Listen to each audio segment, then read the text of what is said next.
continuación seguimos con nuestra tercera conferencia magistral.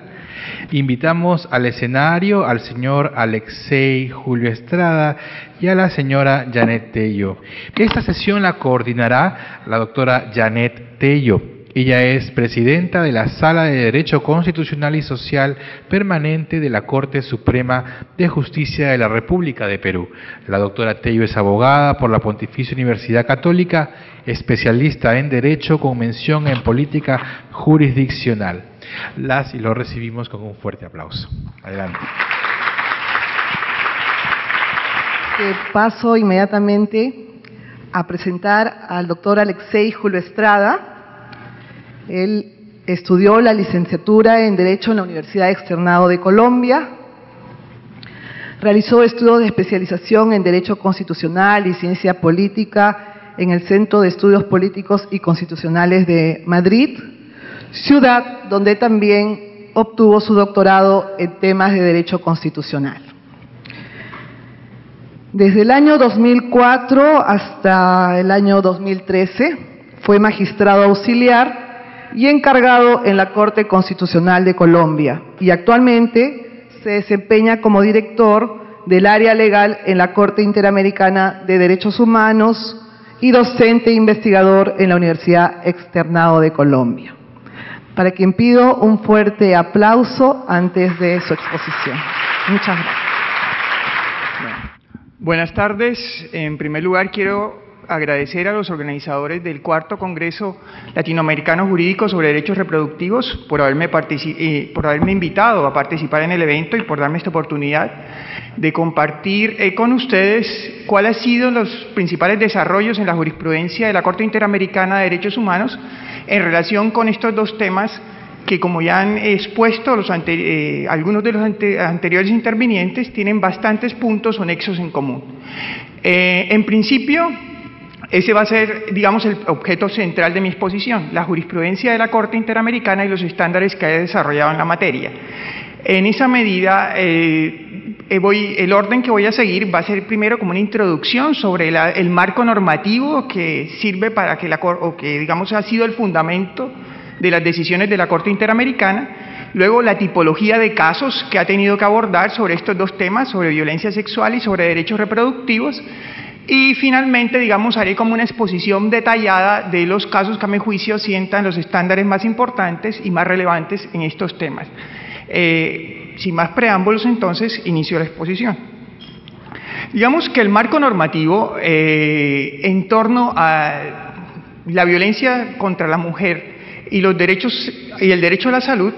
y, digamos, los derechos reproductivos está conformado en principio por la Convención Americana de Derechos Humanos. Digamos que una serie de derechos contenidos en la Convención guardan relación con estos temas, como el artículo 4 o el artículo 5, el artículo 24 y, digamos, otras disposiciones contenidas en la Convención. Sin embargo, dentro del sistema interamericano, digamos, el principal referente normativo es la Convención de Belén do Pará. Sobre eso no habría discusión.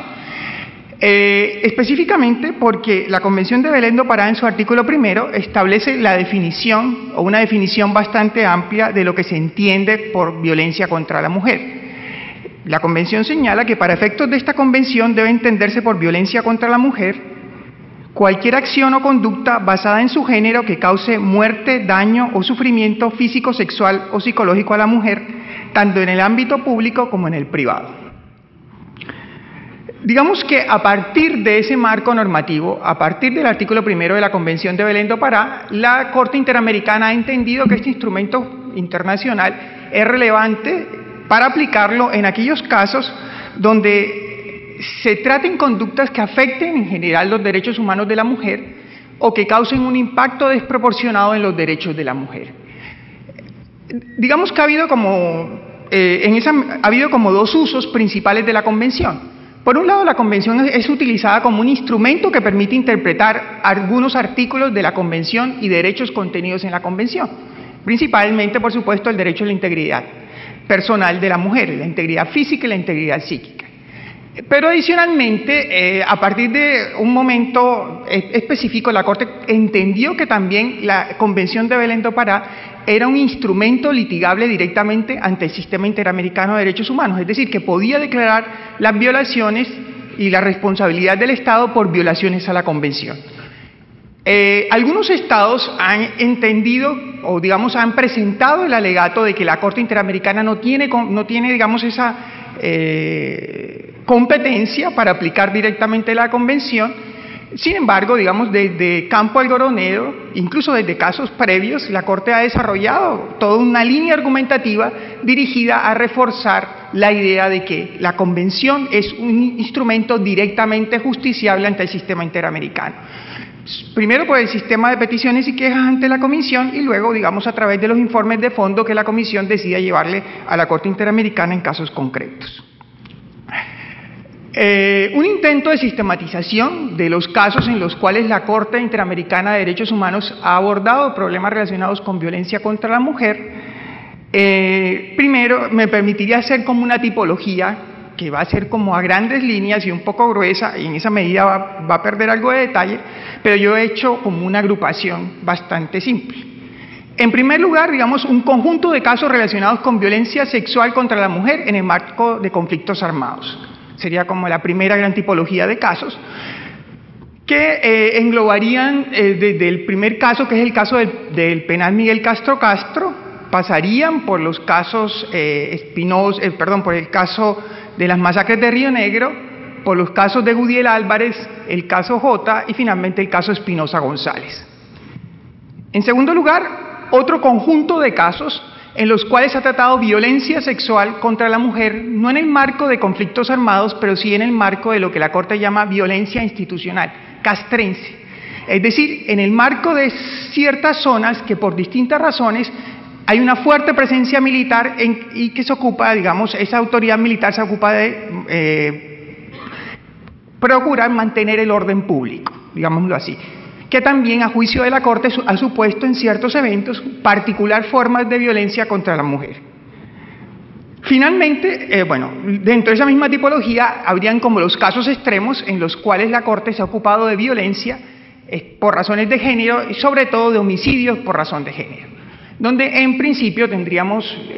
dos casos emblemáticos o un gran caso emblemático que sería el caso de Campo Algodonero y luego un caso más reciente que sería el caso Beli Franco contra Guatemala, en los cuales se discuten los problemas relacionados con la tipificación del homicidio por razón de género, que en algunos países es tipificado como feminicidio o femicidio y en otros todavía no ha sido tipificado, y con los estándares de investigación de estos tipos de delitos y los deberes de prevención del Estado. Y finalmente, los casos relacionados con los derechos sexuales y reproductivos de las mujeres y el derecho a la salud, que sería el caso Artavia Murillo, el asunto B y finalmente el caso González Yuy, que es el más reciente. Hecha esa tipificación, yo no me voy a ocupar en esta exposición específicamente de los casos de violencia por razón de género y específicamente, digamos, de los casos de homicidio por razón de género, porque en principio no tendrían mucho que ver con el tema que es las relaciones entre la violencia contra la mujer y el derecho a la salud, porque en esos casos más que todo se han desarrollado estándares en cuanto a la investigación y prevención de este tipo de delitos y no estándares en materia de derecho a la salud. Yo me voy a concentrar, por lo tanto, en los casos de violencia sexual y en los casos de derecho a la salud, específicamente el ámbito de los derechos sexuales y reproductivos, teniendo en cuenta también que me imagino que el tiempo debe estar sujeto a estricto control a estas alturas de la tarde. Comencemos entonces. Y antes de abordar esos casos, también quisiera hacer una aclaración que es pertinente. Ustedes, los que están un poco familiarizados con la normativa y cómo funciona el sistema interamericano, saben que la Corte Interamericana en principio no podría pronunciarse directamente sobre la justiciabilidad del derecho a la salud, porque el derecho a la salud no es un derecho contemplado en la Convención Americana de Derechos Humanos. Sin embargo, pese a que existe todo ese debate sobre si el derecho a la salud es un derecho o no directamente justiciable ante el sistema interamericano de derechos humanos, En alguna medida, la Corte ha abordado de manera reiterada el alcance y la protección del derecho a la salud y los derechos reproductivos, y lo ha hecho a través de la interpretación de distintas normas contenidas en la Convención, sobre todo el artículo 5 de la Convención, aunque no exclusivamente el artículo 5 de la Convención, como tendré oportunidad de explicar en su momento. Bueno, hecha esa introducción, arranco como una exposición como de los casos principales. En el caso del penal Miguel Castro Castro, digamos que la Corte tuvo oportunidad de abordar distintos temas relacionados con la violencia contra la mujer, específicamente de violencia sexual. Los hechos están enmarcados, digamos, en una serie de incidentes que ocurren durante el traslado de unos presos de un penal a otro. Y, digamos, las acciones de violencia que tienen lugar dentro de ese traslado. Me imagino que los asistentes nacionales están muy familiarizados con los hechos del caso, y por eso me imagino que no requiere mayor explicación. En el caso de Miguel Castro Castro, lo primero o lo más importante a destacar es precisamente la idea de que la violencia sexual contra la mujer tiene lugar en un contexto de un conflicto armado, con las implicaciones que eso tiene. La idea de que dentro de un conflicto armado, en este caso interno, la mujer está sujeta a formas particulares de violencia y sobre todo es, digamos, usada por los actores armados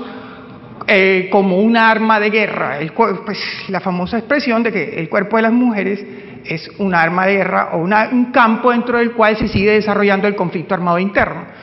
En esa medida, no solo es un problema de violaciones particulares o afectaciones particulares de los derechos de las mujeres, sino de las repercusiones que esas violaciones tienen en el contexto social o en el contexto en el que se produce, porque van dirigidas también a victimizar no solo a la mujer, sino a la comunidad de la cual ella hace parte. En este caso,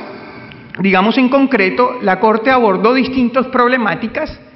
La primera problemática, que es la más interesante, es la relacionada con qué se entiende por violencia sexual. Y la Corte decide adoptar un concepto bastante amplio de violencia sexual, en el sentido de que la violencia sexual no necesariamente implica penetración o contacto físico para que se entienda que se configura la violencia sexual contra la mujer. Específicamente el tema que se planteaba era si la exposición de unas mujeres desnudas frente a unos hombres que las custodiaban en un hospital donde habían sido llevadas en principio a recibir servicios médicos, y solo exponerlas desnudas y mantenerlas desnudas durante cierto tiempo, digamos, sometidas a la observación por estos miembros de los cuerpos armados que la custodiaban, había constituido un acto de violencia sexual. Y la Corte entiende que sí, que no era necesario una agresión directa, un contacto físico directo, que esa exposición desnuda ya era una violencia sexual, por digamos, el ámbito en el cual se había producido. Y la amenaza permanente de violencia, no solo digamos, a la que estaban expuestas esas mujeres por la presencia de esos hombres armados que las contemplaban desnudas. Adicionalmente, en el mismo caso se aborda la problemática ya no de la violencia sexual, sino de la violación sexual, que en este caso habían sido víctimas algunas de las reclusas, sobre pretexto de practicarles inspecciones vaginales. Entonces la Corte entiende que eso se trata de una típica violación y como tal, digamos, plantea su tesis, que ha sido la tesis reiterada, de que la violación sexual es un acto de tortura. Digamos, y que luego desarrollaría con más detalle cuando, a partir del caso Bueno Alves, distingue los elementos característicos de una tortura. Y finalmente, en ese mismo caso, la Corte se refiere a la necesidad de proveer de cuidados médicos a las mujeres, específicamente a las mujeres que estaban embarazadas cuando ocurren los hechos del caso, decir, cuando ocurren los hechos dentro del penal. La idea de que el Estado también incumplió sus deberes y violó el artículo 5, la integridad física de las mujeres, porque no proveyó de asistencia y de cuidados a las mujeres que estaban embarazadas. Dentro de esta línea, insisto, estoy exponiendo de manera breve los casos de la Corte Interamericana relacionados con la violencia sexual contra las mujeres. Seguiría el caso J, donde el debate, que es bastante interesante, es qué se entiende por violación sexual. porque aquí toda la discusión era si en el curso de una detención se había hecho un excesivo uso de la fuerza, y dentro de ese excesivo uso de la fuerza había habido violación sexual o no. En principio estaba la discusión porque los actos habían sido denunciados como manoseo sexual y no se sabía muy bien qué era un manoseo y digamos, hasta dónde ese manoseo era un simple acto de violencia sexual o ya constituía una violación. Más allá de la descripción de qué entiende la Corte por violación, a mí me interesa resaltar lo final. La idea de que la Corte entiende por violación cualquier penetración, por mínima que sea, digamos, en la cavidad vaginal o anal de la mujer. Entonces, por mínima que sea, que ya, digamos, es un estándar bastante amplio en torno a qué entender por violación. En el caso concreto, finalmente no hay claridad si se produjo esa mínima penetración, por mínima que fuera, y por lo tanto lo que se determina fue que fue un acto de violencia sexual y no de violación. Sin embargo, es interesante el concepto y la descripción de violación adoptada por la Corte. Y finalmente, dentro de esta tipología de casos de violencia sexual dentro de un conflicto armado, está el caso de Espinosa González, donde la discusión, digamos, en principio radica sobre una serie de actos de violencia sexual y de violación sexual sufridas por una mujer a manos de agentes del Estado una vez había sido detenida. Digamos que además de la tipología tradicional de la Corte de entender que la violación sexual es tortura, es interesante este caso en la medida en que la Corte entiende como una violación autónoma y adicional a la violación del artículo 5 y a la tortura, que una mujer sea sometida a violencia sexual y a violación sexual en el marco de un conflicto armado. La Corte entiende que ese contexto de los conflictos armados que exponen a la mujer a un mayor número de violaciones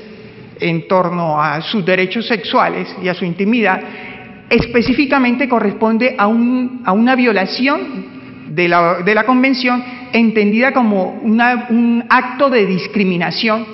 de género, un acto de discriminación que en principio sufren particularmente las mujeres. Entonces, en este caso, digamos que la jurisprudencia avanza en sus estándares y queda un estándar más. La idea de que una violación autónoma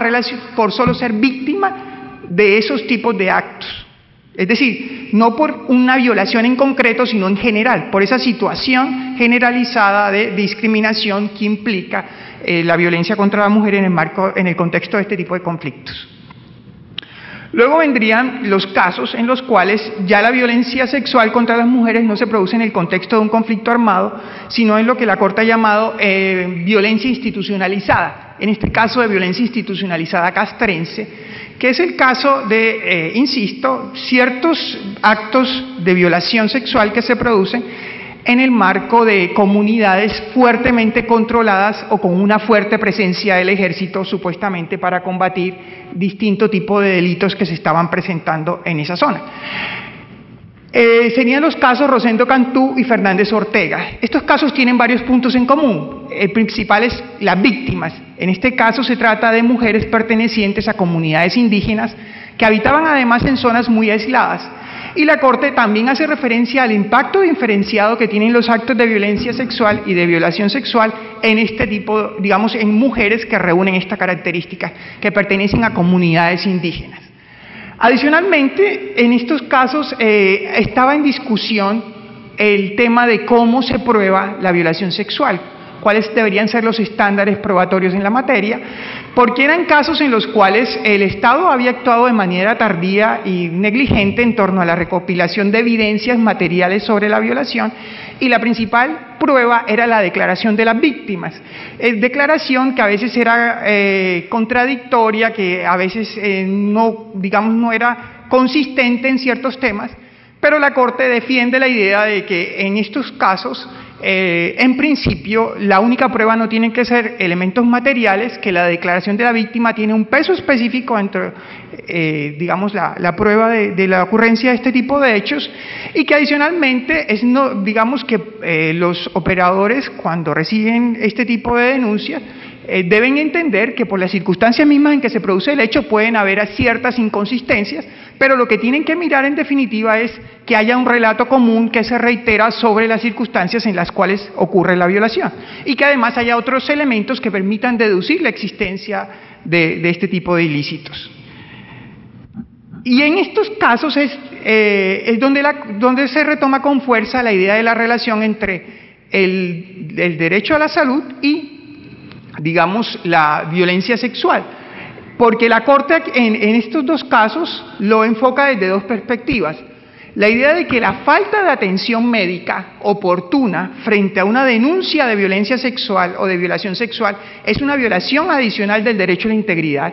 porque supone una negación de los servicios médicos, y la Corte insiste, no solo deben ser servicios médicos, sino también psicológicos ante una denuncia de esta naturaleza, pero también la idea de que la falta de atención médica y la falta de exámenes médicos es una violación de los derechos de acceso a los recursos judiciales y de las garantías judiciales del artículo 8º de la Convención, bajo la idea de que no practicar este tipo de exámenes y no brindar una atención médica oportuna ocasiona que en el futuro estos tipos de casos no puedan ser llevados a la justicia y no pueda, digamos, culminar con la determinación de quiénes son los responsables y las circunstancias bajo las cuales ocurrieron los hechos. Entonces, en estas sentencias la Corte desarrolla un conjunto de estándares en torno a cómo deben ser ese tipo de exámenes médicos y ginecológicos que se practica con posterioridad al examen, la idea del consentimiento de la víctima, estos exámenes tienen que ser consentidos, y también un poco la idea de cuáles tienen que ser los estándares en materia de la investigación penal que se adelante por este tipo de denuncias, por denuncias de este tipo de conductas.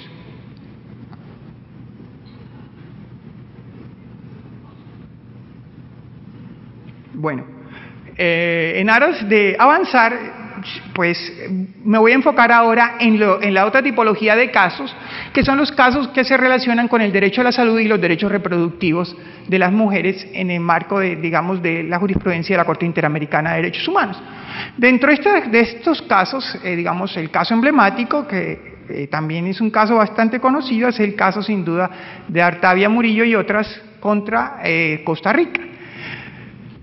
En este caso concreto lo que se debatía era una decisión adoptada por un tribunal judicial interno que prohibía un sistema de reproducción asistida, que prohibía la fecundación in vitro. El argumento por el cual se había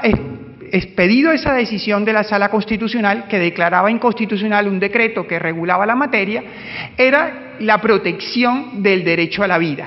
Y una postura bastante particular según la cual la vida se protegía desde, en este caso, desde la concepción, pero concepción entendida como fecundación. Entonces, que la vida se protegía contra la fecundación y que esa técnica particular de reproducción asistida, la fecundación in vitro, suponía una violación del derecho a la vida porque implicaba en alguna medida la destrucción y manipulación de seres vivos, en este caso los embriones, bajo ese entendido que la vida se protegía desde el momento de la concepción. La Corte decide enfocar el caso desde una perspectiva bien interesante. La Corte dice que ella no va a enfocar el caso como una discusión sobre el derecho a la salud y el acceso a ciertas prestaciones en salud, en este caso el acceso a prestaciones en materia de salud sexual y reproductiva, sino que lo va a enfocar desde una perspectiva de una restricción excesiva o desproporcional de un conjunto de derechos y específicamente del derecho a tomar decisiones sobre la propia sexualidad y sobre la posibilidad de ser padres o ser madres utilizando mecanismos de reproducción asistida como la fecundación in vitro.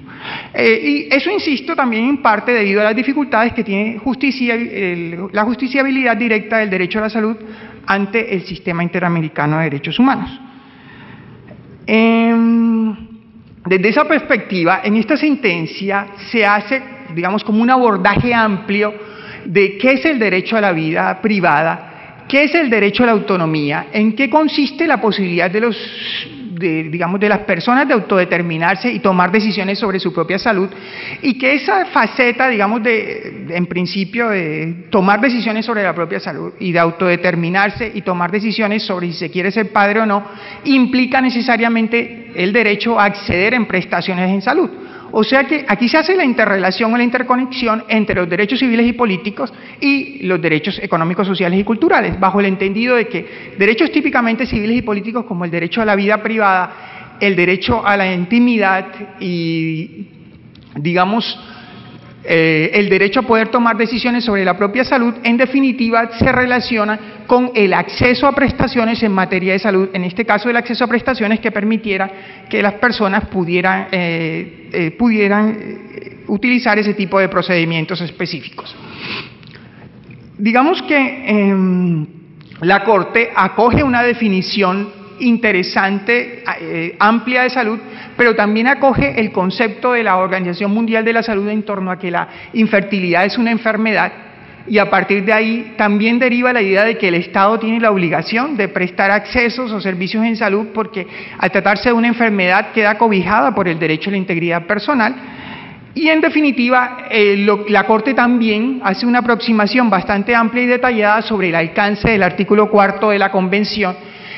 porque la justificación que utilizaba el Estado para prohibir este tipo de tratamientos era precisamente el artículo 4 de la Convención, que establece la protección del derecho a la vida y la famosa frase de que la vida por lo general se protege desde el momento de la concepción.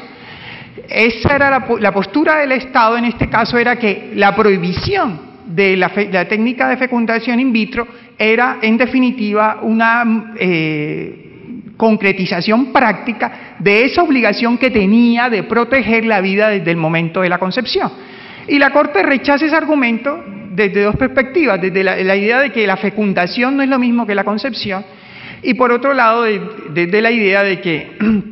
esa manera como entendía el Tribunal Interno y el Estado, esa obligación de proteger el derecho a la vida era excesiva en la medida en que era desproporcional y causaba unas cargas desproporcionadas a los sujetos a los cuales no se les permitía el acceso específico a esa técnica de reproducción asistida, a la fecundación in vitro. Y aquí vendría también lo interesante: esas cargas desproporcionadas a juicio de la Corte constituían una discriminación. Discriminación porque el caso se aborda desde distintas perspectivas, la idea del modelo social de la discapacidad y la idea de que si una persona que está quejada de una enfermedad, en este caso, recuerden que se había entendido que la infertilidad era una forma de enfermedad, era una enfermedad. Si una persona que está quejada de una enfermedad tiene que afrontar además barreras desproporcionadas que acentúan ese estado digamos, de disminución o digamos, de diferencia en el que se encuentra, enfrenta digamos, las mismas barreras que una persona en situación de discapacidad, y por lo tanto se podría trasladar a esa persona la idea de que una persona, insisto, que está enferma, que enfrenta barreras desproporcionadas que le impiden acceso a ciertos bienes y servicios que necesita, estaría en una situación similar a una persona en situación de discapacidad.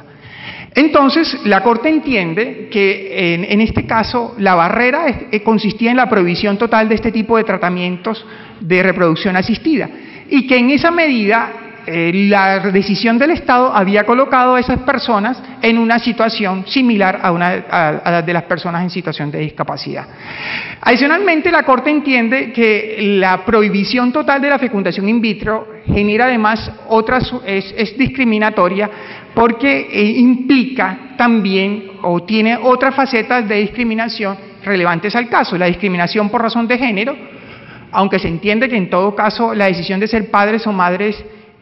puede ser compartida o corresponde tanto a hombres como a mujeres, pero tendría una carga específica en cada uno, una carga específica en las mujeres y una carga específica en los hombres, y adicionalmente también supone una barrera específica en la medida en que implica una discriminación por situación económica, porque se había demostrado que las personas que tenían recursos altos podían seguir practicándose ese tipo de tratamientos fuera del país, mientras que las personas que solo tenían acceso a la seguridad social en el país definitivamente tenían que desistir de la posibilidad de practicarse ese tipo de tratamientos o de técnicas de reproducción asistida, y por lo tanto de conseguir eventual o hipotéticamente la paternidad o maternidad. Finalmente, me voy a referir brevemente a dos casos y con eso termino mi exposición. Uno es un caso muy reciente, que es el caso González Yuy contra Ecuador, en el cual se debaten aspectos relacionados con el derecho a la salud, no necesariamente con los derechos reproductivos, pero digamos que la Corte aborda desde una perspectiva bastante amplia el alcance del derecho a la salud, pero nuevamente bajo el entendido de la conexidad o bajo el supuesto de la conexidad del derecho a la salud con la integridad personal.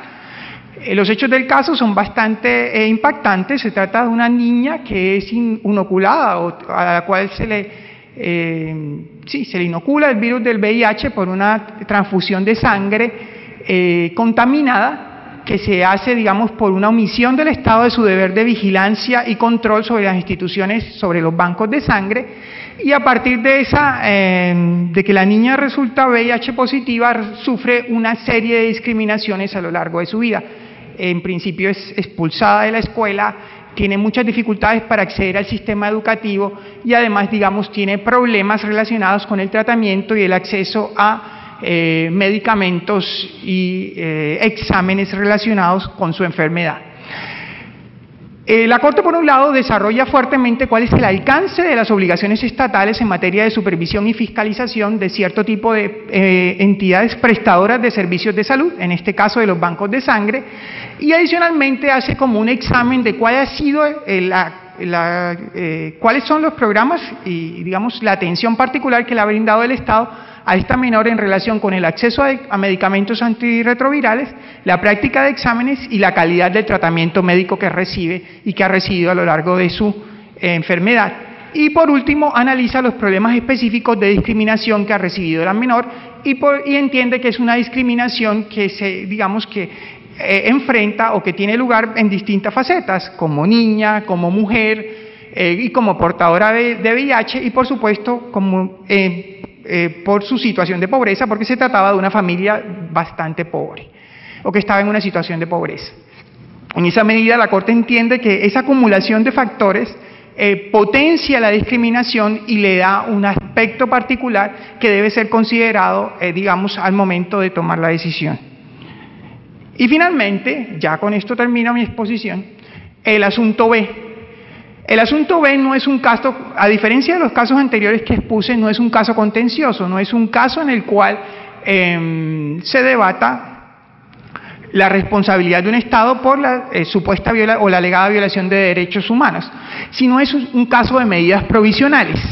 En este caso concreto se enfrentaba el asunto relacionado con un Estado que prohibía el aborto en todos los casos y de una mujer que estaba embarazada,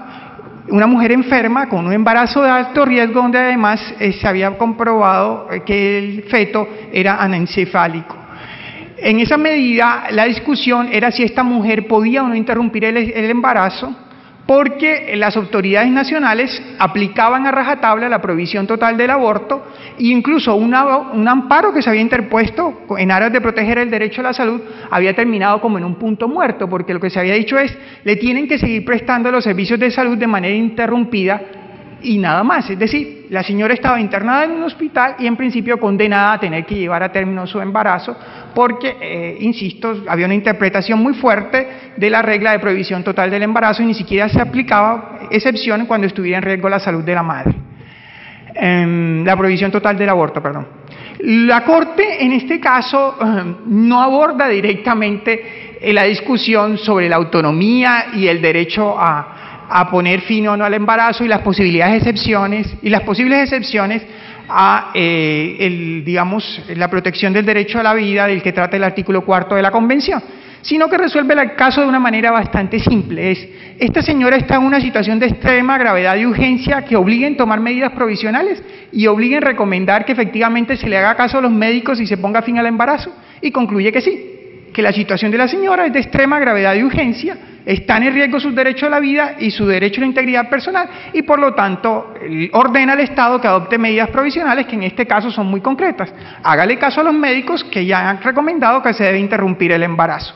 Y finalmente el Estado ejecuta las medidas provisionales y se interrumpe ese embarazo específicamente. Entonces, insisto, aunque el caso no contiene una reflexión muy detallada sobre el alcance de la Convención, específicamente el alcance del artículo 4 y que muchos estados han visto como el límite o lo utilizan como pretexto para limitar la posibilidad de la interrupción del embarazo, en la práctica sí tiene un efecto concreto, que es proteger los derechos de esta mujer amenazada, que estaban siendo amenazados, digamos, por este conjunto de conductas estatales. Espero no haberlos aburrido mucho con mi intervención, pero en definitiva pretendí que fuera lo más corta posible y lo más comprensiva posible, y en general, digamos, pretendiera brindarles como un panorama bastante amplio de la temática de los casos y los diversos estándares que ha desarrollado la Corte en la materia. Muchas gracias.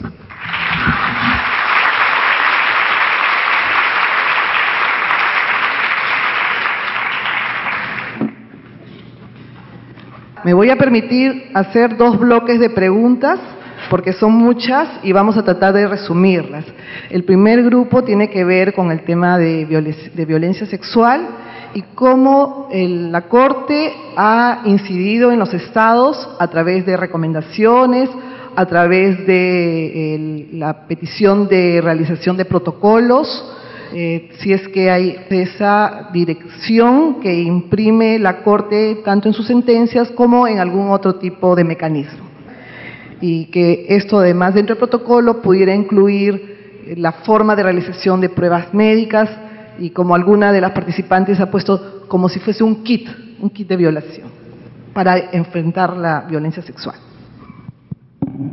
Sí, yo creo que, bueno, digamos que esa fue la parte que quedó faltando de mi exposición por razones de tiempo, la manera como había incidido la jurisprudencia de la Corte en los tribunales regionales. En esa medida yo quisiera referirme como a un caso concreto, específicamente en lo relacionado con la violencia sexual en el marco de los conflictos armados.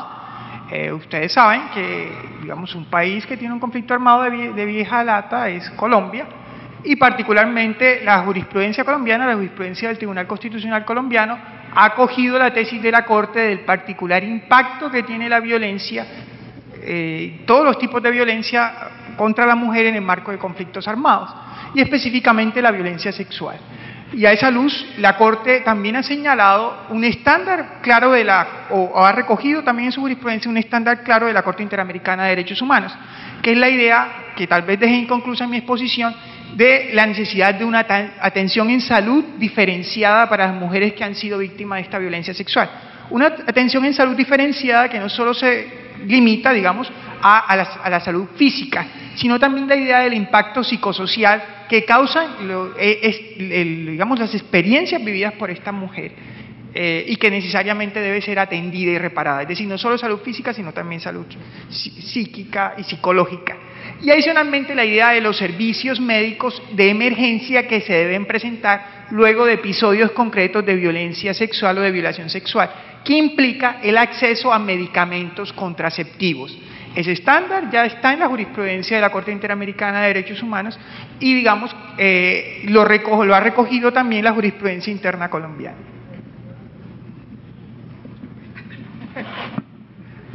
Bueno, y perdón, también para referirme no solo al impacto de la jurisprudencia en materia de violencia sexual, sino también la jurisprudencia de la Corte Interamericana en materia de derechos sexuales y reproductivos ha producido cambios en la jurisprudencia regional y ha tenido impactos regionales. Volviendo a hablar del caso colombiano, con el cual, por supuesto, por mi nacionalidad estoy más familiarizado, en fecha reciente la Corte Constitucional parece que modificó su postura sobre los tratamientos de fecundación in vitro, porque la postura tradicional de la Corte Constitucional colombiana es que estos tratamientos no estaban protegidos o no podían hacer parte de los planes obligatorios de salud que el Estado está obligado a prestarle o brindarle a los ciudadanos a través de las empresas prestadoras. Es decir, en Colombia no es que estuvieran prohibidos, simplemente se decía no se pagan con recursos del sistema de salud, se tienen que pagar con recursos particulares. Sin embargo, en una reciente decisión, la Corte Constitucional colombiana adopta los criterios de la Corte en el caso Artavia Murillo, que expuse hace un momento, y modifica su postura tradicional y entiende que ese tipo de tratamientos deben ser también cobijados a través del sistema de seguridad social en salud. Gracias, doctor. Y esta segunda parte tiene que ver precisamente con el tema de salud. Y la pregunta es si el derecho a la salud es justiciable desde la aplicación del artículo 26 de la Convención Americana, y a su turno también el tema del derecho a la vida, cómo se podría armonizar la protección constitucional desde una interpretación del artículo 4.1 de la Convención en función a la concepción, que creo que también usted ya explicó, pero están esperando de repente una reafirmación al respecto. Bueno, yo no quería entrar en la discusión sobre la justiciabilidad del derecho a la salud en el sistema, porque me parece que es una discusión un poco técnica y que no necesariamente tendría que ser del interés de todos. En principio, el derecho a la salud, digamos, la única referencia que hay a derechos económicos, sociales y culturales dentro de la Convención, que es el instrumento que aplica e interpreta la Corte Interamericana, es el artículo 26. El artículo 26 señala la obligación de los Estados de desarrollar progresivamente los derechos económicos, sociales y culturales que están contenidos en la Carta de la OEA. Pero fíjense que es como una remisión a otro instrumento, no dice cuáles son, ni establece la obligación del Estado, el mismo tipo de obligaciones de garantía, protección y respeto que respecto a los otros derechos, simplemente señala una obligación de desarrollo progresivo y hace una remisión a otro instrumento. Si uno mira con detalle la Carta de la OEA, no encuentra alusiones concretas al derecho a la salud. Encuentra alusión a cosas que parecen ser el derecho a la salud. Entonces, digamos, utilizando el artículo 26 de la Convención, es difícil encontrar que el derecho a la salud sea directamente justiciable. Sin embargo, hay quien defiende una postura en el sentido de que el artículo 26 de la Convención no es solo una remisión a la Carta de la OEA, sino también es una remisión al Protocolo de San Salvador, y en esa medida, como en el Protocolo de San Salvador sí está el derecho a la salud y sí aparece cuál es el alcance de las obligaciones estatales en la materia,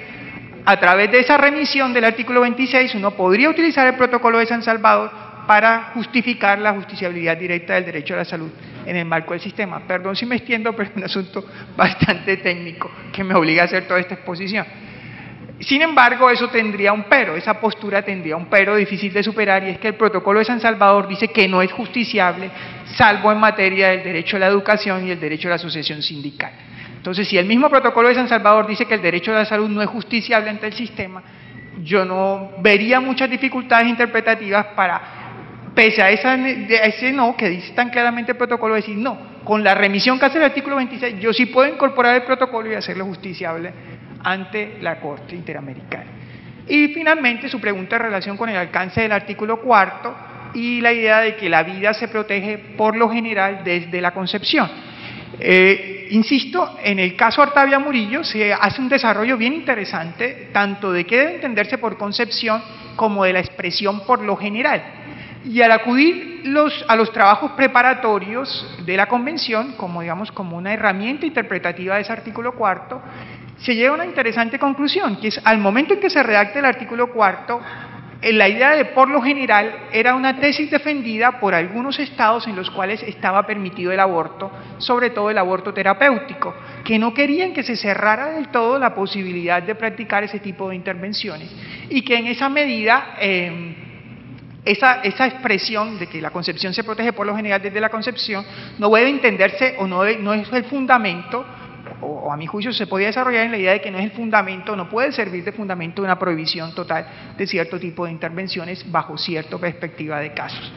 Y adicionalmente hay una misma discusión que sostiene la Corte sobre qué es concepción y cómo debe entenderse, y en esa sentencia se acuden a diversos experticios y peritajes para, digamos, una interpretación de la concepción que no es simplemente la unión del óvulo y el espermatozoide. Desde ese momento no hay concepción. La Corte dice, hay concepción desde la implantación del óvulo fecundado en el cuerpo de la mujer, mientras tanto no hay concepción. Y eso es muy difícil saber desde qué momento se produce, digamos,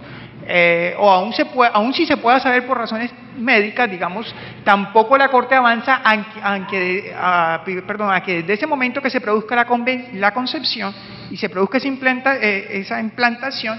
necesariamente ha de entenderse que lo que está implantado es una persona, un ser humano, y por lo tanto es sujeto del derecho a la vida del artículo 4. Gracias. Con eso yo creo que ya. Sí, entonces, unas breves reflexiones finales, porque los temas tratados por el doctor Estrada son muy amplios, pero sin embargo quisiera resaltar de su exposición, en primer lugar, en cuanto al marco jurídico, que siempre y en toda exposición parece la parte más aburrida, diríamos así, porque es un resaltar los articulados, los instrumentos internacionales que nos sirven de marco jurídico, pero en verdad es la base de todo. Y en este caso particular, muy importante lo que mencionó usted respecto a la utilización de la Convención de Belém do Pará como instrumento que la Corte Interamericana aplica. Entonces eso nos da pie para sostener que no cabe ninguna duda que la Corte Interamericana hoy en día, a diferencia de quizás años anteriores y con las composiciones, como por ejemplo en el caso de la doctora Cecilia Medina, trajo todo un impulso para entender que la interdependencia de los derechos tiene que ser mirado con perspectiva de género, y como en el caso de Castro, el caso del penal Castro, ser pues justamente la primera oportunidad que se utiliza este instrumento de la Convención dentro de la aplicación que lleva a cabo la Corte Interamericana. Entonces, eso me parece muy importante. Luego, en el segundo punto, respecto a la tipología y específicamente con el tema de violencia sexual, ha servido la jurisprudencia de la Corte para incidir en la mayoría de nuestros países para una reforma del derecho penal, especialmente en la definición de lo que es el tipo de violencia sexual. Y de haber sido considerado un delito, prácticamente todas las legislaciones de nuestros países, como un delito contra el honor, contra las buenas costumbres, hoy los tenemos casi todos como un delito contra la libertad sexual, que de hecho tampoco completa el panorama, porque podríamos y deberíamos seguir afianzando una modificatoria respecto a que no solo es libertad, sino es integridad de salud, ¿no?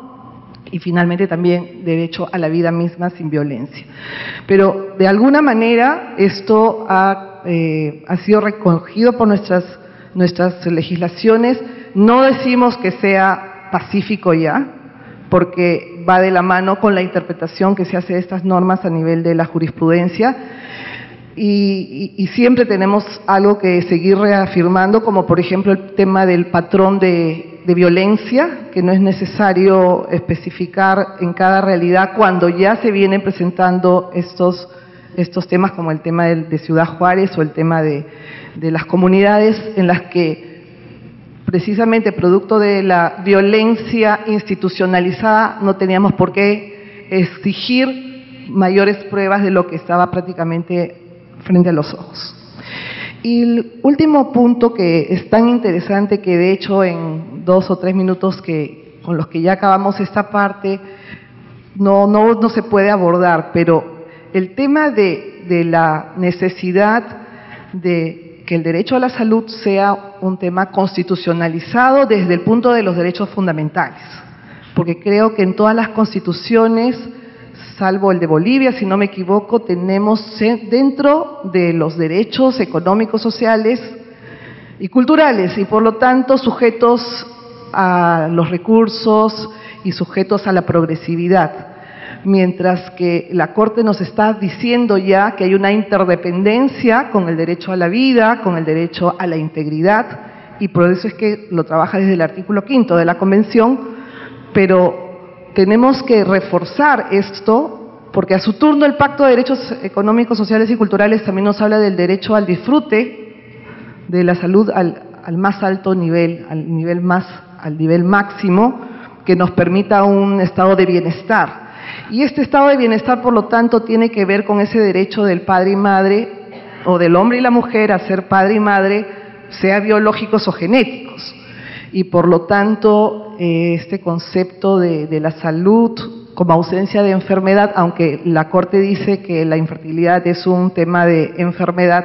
pero ahí no se constriñe, ¿no es cierto? Si es que de repente usted puede hacer las últimas palabras, no se constriñe a eso porque es un estado de bienestar. Y creo que esa es la mirada que tendríamos que dar, el estado de bienestar que importa o implica que toda persona que quiera ser padre o madre y fundar así este tipo de familia, pues tenga la posibilidad de acceder a los servicios de salud, acceder a la información, a la tecnología médica. Y esto va relacionado con los estándares de protección del derecho a la salud que el mismo pacto o el comité de expertos ha desarrollado en la observación 14, me parece que es muy importante recordar, la observación 14 del comité monitor del Pacto de Derechos Sociales, Económicos y Culturales, que establece, por un lado, las condiciones mínimas que debe contener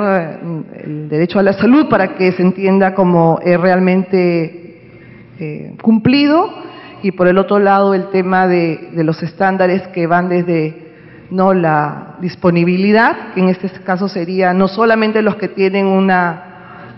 el padre y madre que quiere, el hombre o la mujer que quiere serlo con temas de seguros privados, sino es el tema del Estado que pueda brindar ese servicio, el acceso desde la no discriminación,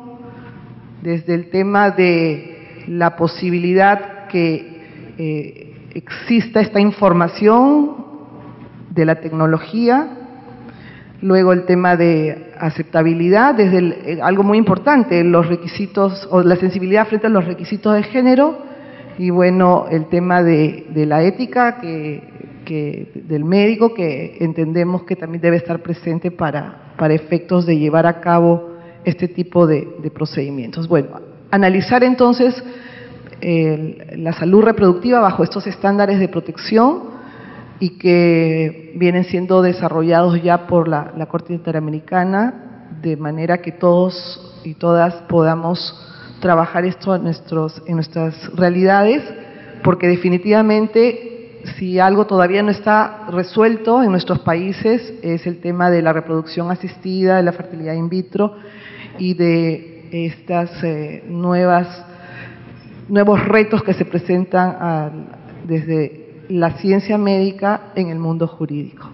Eso es lo que quisiera resaltar también y complementar de repente con la exposición que usted ha brindado de manera tan brillante, y para quien nuevamente pido un fuerte aplauso.